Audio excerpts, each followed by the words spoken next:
윤석열에 대해서 오늘 구형이 있습니다. 네네. 뭐 구형으로 끝나는 건 아니지만 특검이 이 사안을 보면서 사형이냐 무기징역이냐 이 두 가지 중에 하나로 구형할 걸로 예상이 됩니다.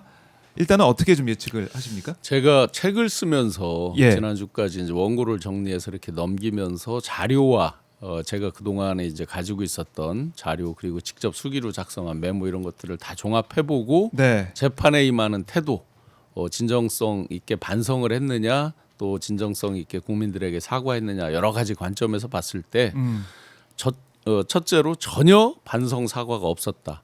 네. 둘째로 이들이 변명하는 것 중에 보시면 뭐 겁만 주려고 했다 말도 안 되는 소리고요. 몇 시간 만에 해제됐다. 자기들이 자발적으로 해제한 게 아니잖아요. 죽은 사람이 없다, 사상자가 없다. 결과론적인 얘기잖아요. 그렇죠. 민주 시민들, 국민들 특히나 이제 국민을 대표하는 국회 여기서 효율적으로 효과적으로 대처가 안 됐다고 한다면 결과로는 굉장히 많은 사상자가 있을 수 있는 거잖아요. 네. 등등 그리고 마지막 이제 전두환과의 차이점은 내란 목적 살인, 전두환은 내란 목적 살인이 있었거든요. 사형이 구형됐고 96년도에 79년 80년에 있었던 일이지만 96년에 전두환 사형 노태우 무기징역이었단 말이에요. 구형 자체가. 그런데 내란 목적 살인은 없지만 살인 미수란 말이에요. 실제로 자기들이 자발적으로 해서 거둔 게 아니란 말이죠. 그렇죠. 자기들은 뭐 그렇게 해서 금방 그쳤다고 그러지만 또 2차 비상계엄을 하려고 했던 사람들이잖아요. 사실상. 네, 네. 그렇게 본다 그러면 사형을 구형하지 않을 이유가 하나도 없다. 뭐 개전에 정이 있어야 조금이라도 봐줄 여지가 국민들 마음속에 생길 만한 일을 한 게 없다. 특히나 방청석에 방청하는 그 자기 지지자들을 보고 하는 그런 오만한 태도는 네. 오히려 법정에서 정치질을 하고 있었다. 이들은 법정 정치.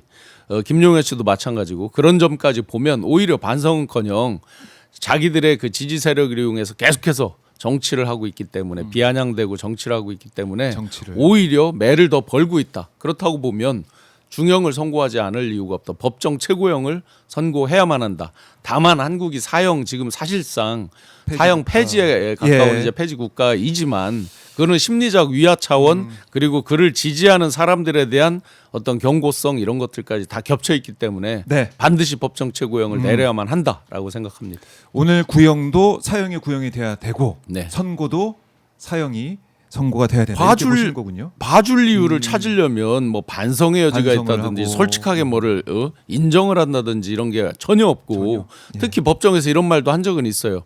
뭐 저 때문에 고통받은 뭐 군인들 충성하는 군인들 그러면 그조차도 갈라치기를 하는 거예요. 국민들에 대한 사과를 해야 되는 거죠. 정확하게는 자기가 동원해서 자기 말 잘 들은 군인들한테만 미안하다? 말도 안 되는 얘기죠. 말도 안 되는 얘기다. 네. 그래서 이번에 이제 법정 그 내용 재판 내용이 우리가 영상을 통해서 볼 수가 있었기 때문에 네. 윤석열의 이 민낯을 우리가 본 거 아니겠습니까? 본 게 저 정도예요. 본게 만약에 저 중계 안 했으면 어떻게 될 뻔했어요. 아마 뭐 정말 속된 말로 가관이었을 거예요. 네, 그래요. 그리고 이번에 이제 5일에 특히 법정에서 윤석열이 계엄을 말리는 사람이 없었다 이런 취지의 또 말을 해가지고 네. 많은 국민들이 분노를 하셨는데요.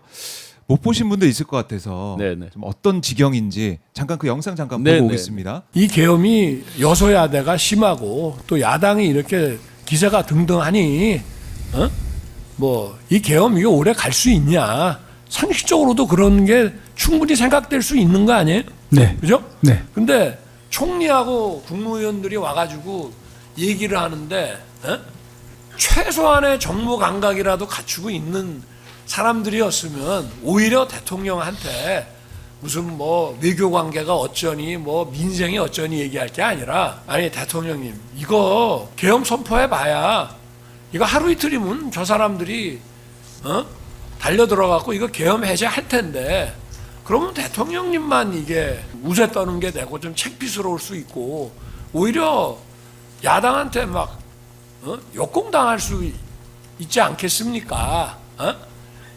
이런 얘기를 사실은 좀 나도 기대하고 그럴 수 있는 상황인데 그런 얘기하는 사람 하나도 없단 말이야. 네, 그렇습니다. 네. 증인은 나하고 그런 얘기를 했잖아요. 네네. 현저에서. 네. 근데 그 옆에 총리나 뭐 장관들 그런 얘기를 안 꺼내는 거 보고 좀 답답해하지 않았어요? 네. 아무도 그런 얘기 없었습니다. 어?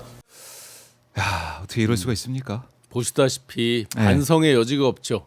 자기가 마음 먹었는데 말리는 사람이 없어서 했다는 얘기예요. 그러면 평소에 뭐 가까이서 많이 봤지만 조금만 틀리면 불같이 화내고 이 액션 하고 지금도 막 수도 없이 액션을 하잖아요. 그런데 하면서 하는데 웬만한 그동안 이렇게 말 잘 들어왔던 어떤 관료 이런 입장에서 과연 입 바른 소리를 목숨 걸고 할 사람이 쉽게 있겠는가? 그럼 그게 없어서 했다는 얘기. 전체적으로 제가 이런 말씀 많이 드렸죠. 어떤 확신범이나 굉장히 뭐 상황 판단을 잘못해서 뭐 정신적으로 문제가 있고 뭐 네. 이런 얘기들을 많이 하잖아요. 지금 저는 전혀 아니라고 봅니다. 전혀 지금 이 사람이 상황을 전체적으로 알고 있고 계속해서 그거를 지지자들의 기대에서 상황을 호도하면서 정치를 하면서 빠져나가려고 여전히 잔머리를 굴리고 있다. 네. 제가 본 모습은 계속 그래 왔다. 그래요. 뭐 김영현도 변호인을 통해서 이게 답이 이미 정해진 재판이다. 나는 뭐 두렵지 않다. 최선을 다해 끝까지 싸워달라. 자유애국 시민들이 용기 얻고 계신다. 이런 입장을 전달했다는 겁니다. 그게 바로 결국 법정 정치잖아요. 정치. 그대로 정치 메시지잖아요. 김용현 씨도 처음에는 여러 가지 생각이 있었을 거예요. 근데 가면서 보니까 사형 아니면 무기징역에서 벗어나기 어렵다. 네. 뭐 사형 아니면 무기징역 아니면 무죄가 돼야 되는 거잖아요. 그렇죠. 벗어나기 어렵다는 걸 알고 어차피 이판사판이 됐어요.